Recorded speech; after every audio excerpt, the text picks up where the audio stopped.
यहाँ पर जितनी भी हमारी दीदी लोग आए हैं सभी को बहुत ज्यादा जोहार और प्रणाम। 2 घंटे से इंतजार कर रहे हैं। माफी चाहती हूँ, बहुत देर आपको इंतजार करना पड़ा, उसके बावजूद इतनी बड़ी भीड़ आई है। बहुत धन्यवाद, इतना प्यार अगर आप लोग मुझे दे रहे हैं। तो मैं एक बात कह दूं, जैसे कि मैं आपके सामने तो आई हूँ प्रत्याशी के तौर पे, लोकसभा का चुनाव है, पर सबसे बड़ा जो मुद्दा है चुनाव में वो है कि आपकी जो शक्ति है वो मैं आपको याद दिलाना चाहती हूँ, क्योंकि जो चुनाव होता है वो जनता जनार्दन की शक्ति, उसकी जो शक्ति होती है वो सबसे ज्यादा जरूरी होती है चुनाव में, क्योंकि आपकी शक्ति ही चुनाव में अपना प्रधानमंत्री बनाने वाली है और अपना सरकार बनाने वाली है। 10 साल आप लोगों ने एक सरकार को मौका दिया, विश्वास दिखाया। क्या आपको लगता है कि वो विश्वास पे वो खरे उतरे? जो वादे किए गए थे आपको मिले? बोला गया था 15 लाख आएगा सबके बैंक अकाउंट में, किसके बैंक अकाउंट में? किसी को मिला?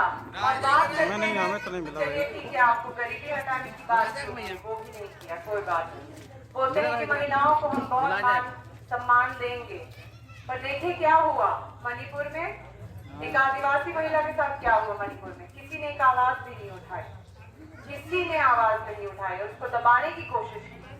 साथ ही में उनके अभी एमपी हैं कर्नाटका के, उन्होंने महिलाओं के साथ क्या किया, अगर आपने न्यूज देखा होगा तो बहुत सारे वीडियो बनाए, तो भी दबाने की कोशिश की। तो मैं ये पूछ रही हूँ कि क्या है मान सम्मान और कहाँ है ये मान सम्मान? मैं एक वकील हूँ, महिलाओं के लिए काम करती आई हूँ, तो आपको बता दूं, जब भी कांग्रेस पार्टी की सरकार थी तभी महिलाओं के लिए, जितनी भी महिलाओं की सुरक्षा के लिए जितने कानून आए हैं सबके आए हैं। ये सरकार ने कोई ऐसा कानून नहीं लाया है और ना कि ये आवाज भी उठाती है महिलाओं की। तो हमें सोचने की जरूरत है कि अगर हमारी बेटी और आगे की पीढ़ी कैसे देश में रहने वाली है, क्या वो सुरक्षित होगी? ये बहुत ही बड़ा सवाल है जो हमें पूछना चाहिए, पर ये सरकार जवाब कहाँ देती है? ये सरकार को तो सिर्फ जो बातें करनी है वो धर्म की है, भेदभाव की है। उसको ये जानना है कि आप क्या खाते हैं, कैसे कपड़े पहनते हैं, क्या धर्म का पालन करते हैं, किसके साथ उठते बैठते हैं। सरकार का काम ये नहीं होता है। सरकार का काम क्या है? अगर मैं आपको थोड़ा सा बताऊं, और आप तो जानते ही होंगे, आपके व्यक्तिगत जीवन से जुड़े जो परेशानी है उसका समाधान ढूंढना। बहुत सारे लोगों को 5 केजी अनाज मिला होगा, ऐसे बहुत सारे लोग हैं जिसने सरकार ने 5 केजी अनाज दिया और कहते हैं कि हाँ हमने बहुत बड़ा काम किया है, पर क्या हमें सिर्फ 5 केजी अनाज से हम खुश हो जाएंगे? हमें क्या चाहिए? हमारे बच्चों को स्कूल चाहिए, है कि नहीं? हमें अपने परिवार के लिए स्वास्थ्य केंद्र चाहिए, अच्छा स्वास्थ्य चाहिए, पानी चाहिए, बिजली चाहिए, रोड चाहिए। देखिए बातें बहुत ज्यादा हो गई, पर आपके जीवन में क्या मोल रखता है ये हमें तय करना है। और ये चुनाव कोई मामूली सा चुनाव नहीं है, हमारा संविधान खतरे में है। अगर हमारे संविधान पे किसी ने बात कर दिया तो हम कहाँ जाएंगे? मेरी वकालत भी कहाँ क्या रहेगी? उसका मैं क्या इस्तेमाल कर पाऊंगी अगर संविधान ही किसी ने बदल दिया तो? ये बात समझने की जरूरत है। ये हम सिर्फ लड़ने नहीं आए हैं बीजेपी से, और हम सिर्फ प्रत्याशी के तौर पे आपके सामने नहीं आए हैं। ये लड़ाई हम सबकी है, जनता की है। इस बार जनता को दिखाना होगा कि उनको किन मुद्दों पर अपना वोट डालना है। क्या आपको अपने बच्चों के भविष्य के लिए वोट डालना है, अपने बच्चों की शिक्षा के लिए वोट डालना है, अपने परिवार के स्वास्थ्य के लिए डालना है, अपने परिवार को आगे बढ़ाने के लिए डालना है, बेरोजगारी कम करने के लिए डालना है, महंगाई कम करने के लिए डालना है?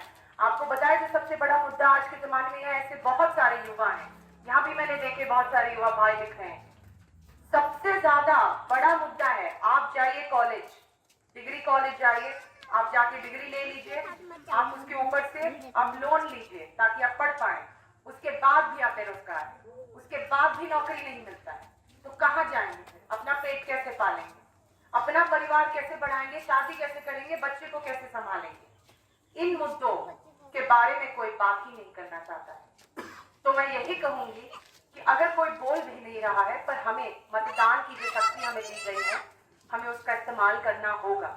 और अगर मैं आपको थोड़ा सा बताऊं, हमारे मैनिफेस्टो के बारे में, न्याय पत्र के बारे में, तो हमारे न्याय पत्र में ये लिखा गया है कि जैसे ही हमारी सरकार आएगी, हम कुछ योजनाएं लाएंगे जो लोगों की जिंदगी को बेहतर करने के लिए ही हम लाए हैं। और ये राहुल गांधी जी की सोच है।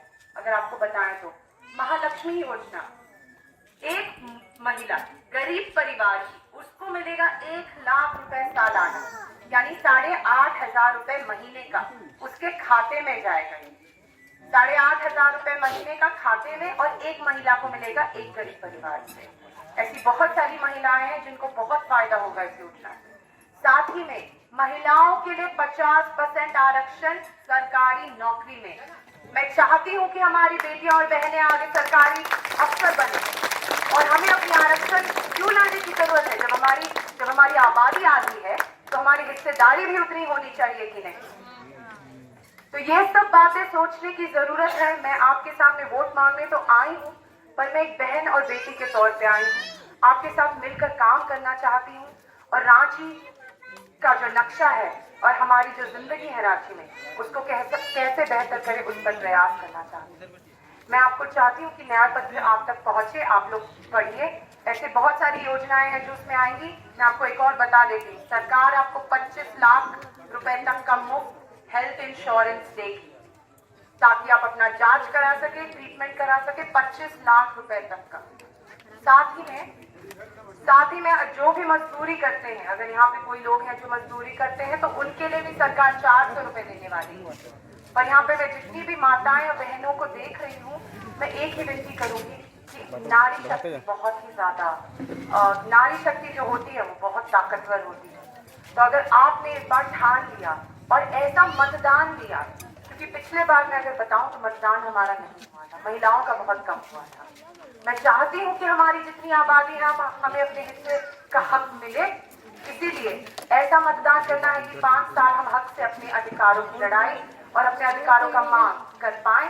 वो लड़ाई में तो मैं आपके साथ खड़ी हूँ, बस आपका आशीर्वाद चाहिए। 25 मई के दिन गर्मी का समय है, तो कहूँगी कि पहले जाकर वोट दे दीजिए, फिर घर में आकर खाना बनाइए, बच्चों का ध्यान दीजिए, क्योंकि गर्मी इतनी होती है तो 7 बजे से खुल जाता है, तो पहले चले जाइएगा।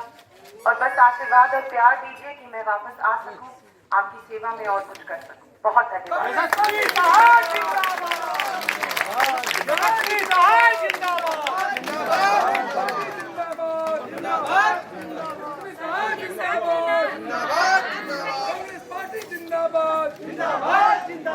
युवा भाई बैठे मेरे, उनके लिए भी मैं कुछ स्कीम था, पर मैं बोल ही नहीं पाई। आपको हम गैरेंटी कार्ड दिलवा देंगे, आप जरूर पढ़िएगा। और ये बिल्कुल, हाँ चलिए लाइब्रेरी। और अगर कोई प्रमुख समस्या होगी आप लोगों की जिसके बारे में हम कुछ जान सकें, तो आप लोग जरूर बताइएगा।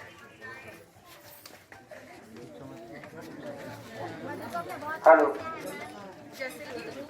जैसे कि हम लोग का भी सड़क खराब है, पानी का सुविधा नहीं है, बहुत आज गरीब लोग हैं, मजदूर लोग हैं, खाने पीने के मामले शिक्षा नहीं दे पाते हैं, बहुत सारा प्रॉब्लम है।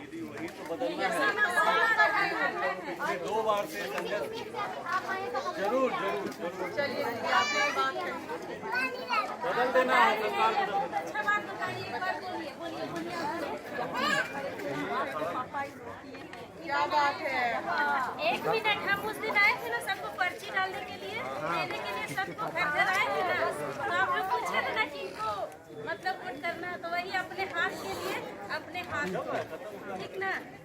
देखिए मैं बता रही हूँ कि अगर मैं जीत गई तो मैं महिलाओं के लिए तो बिल्कुल काम करूंगी, और जो MP फंड होता है उससे मैं महिलाओं को काम दिलवाऊंगी ताकि उनको रोजगार मिले।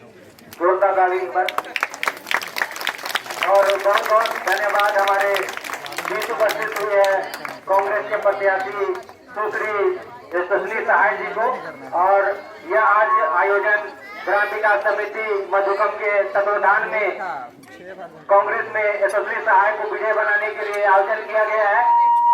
और इस आयोजन के जो मुख्य हमारे अध्यक्ष महोदय जी और सचिव, साथ में संरक्षक महोदय भी यहाँ उपस्थित हुए हैं, और साथ में कांग्रेस कमेटी भी यहाँ उपस्थित हुई है। आप विभिन्न जगह जाना है, इसलिए आप लोग 2 घंटे से यहाँ समय दिए, उसके लिए धन्यवाद। और 25 तारीख को अपना बहुमूल्य वोट कांग्रेस में आपको देना है और अपना भविष्य, चाहे युवा हो चाहे महिला हो, अपना भविष्य को निर्धारित करना है। तो जोर से चिल्लाएंगे, यशस्वी सहाय जिंदाबाद, जिंदाबाद यशस्वी सहाय जिंदाबाद, जिंदाबाद जिंदाबाद जीतेगी भाई जीतेगी, जीतेगी जीतेगी भाई जीतेगी, उन्हें सहाय जीतेगी। कांग्रेस पार्टी जिंदाबाद, जिंदाबाद जिंदाबाद यशस्वी सहाय जिंदाबाद। जिंदाबाद जिंदाबाद। आप सभी को ग्राम विकास समिति मधुकम की ओर से तहे दिल से धन्यवाद। जोहार।